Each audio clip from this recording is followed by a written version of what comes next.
Shefja e politikës jashtme të Bashkimit Evropian, Catherine Ashton, ka ftuar për nesër në Bruksel kryeministrat e Kosovës dhe Serbisë, Hashim Thaçi dhe Ivica Dačić, në përpjekje për të siguruar një marrëveshje për normalizimin e marrëdhënieve mes të dy vendeve. Në pritje të rezultateve të mundshme të këtij takimi, Komisioni Evropian vendosi të shtyjë raportin mbi përparimin e Kosovës dhe atë të Serbisë drejt integrimeve evropiane.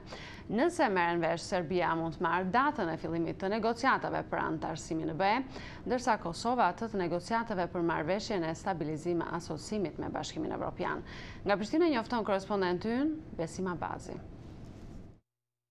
Kryeministrat e Kosovës dhe Serbisë, Hashim Thaçi, Ivica Dačić, takohen të mërkurën në Bruksel në raundin e 9 të bisedimeve të ndërmjetësuara nga Bashkimi Evropian në përpjekje për të arritur një marrëveshje për normalizimin e marrëdhënieve ndërmjet tyre. Takimi mbahet me ftesë të shefes së politikës së jashtme të Bashkimit Evropian, Catherine Ashton. Në një njoftim për opinion, ajo thotë se u ka kërkuar kryeministrave që të shkojnë në takim me frymë konstruktive edhe me gatishmëri që të shqyrtojnë opinionet të ndryshme dhe të merren vesh për një kompromis. Takimi shihet si një mundësi që të dyja palët të arrijnë një marrëveshje para se shefja e politikës së jashtme Catherine Ashton të raportojë ministrave të jashtëm të Bashkimit Evropian me 22 prill në Luksemburg për rezultatet e bisedimeve. Nga këto rezultate varet përparimi me i shpejtë të dyja palëve drejt integrimeve evropiane. Kjo mundësi u vu në pikpyetje pasi që Serbia në fillim të muajit prill refuzoi një marrëveshje për verjen e Kosovës të banuar me shumicë serbe, me që nuk arriti të sigurojë më shumë autonomi për komunat veriore, përkatësisht fuqi ekzekutive në fushat e policisë, drejtësisë dhe planifikimit hapësinor. Prishtina nuk pajtohet me kërkesat të tilla që ajo mendon se mund të çojnë ndarjen e brendshme të vendit.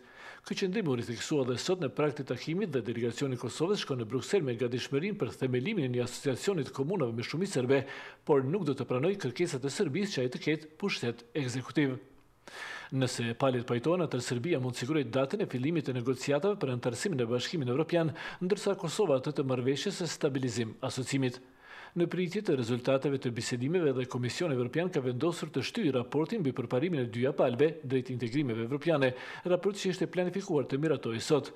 Komisioneri për zgjerim i Bashkimit Evropian Stefan Füle shprehu besimin se bisedimet do të çojnë në një marrëveshje edhe tash është koha që Serbia dhe Kosova të lënë prapa të kaluaren. Ai tha në Strasburg se çdo lëvizje pozitive në bisedime do të pasqyrohet në raportin e Komisionit Evropian, i cili ndihmon vendimin e vendeve anëtare të Bashkimit Evropian që të vendosin nëse Kosova dhe Serbia do të lejohen të hedhin hapa të tjerë drejt integrimeve. Diplomatët perëndimor shpresojnë që dita e nesërme mund të sigurojë një marrëveshje për normalizimin e marrëdhënieve ndërmjet të dyja palëve, që ishte edhe synimi kryesor i bisedimeve të filluara vitin e kaluar ndërmjet dy kryeministrave. Për Zërin e Amerikës, Besima Bazi, Prishtinë.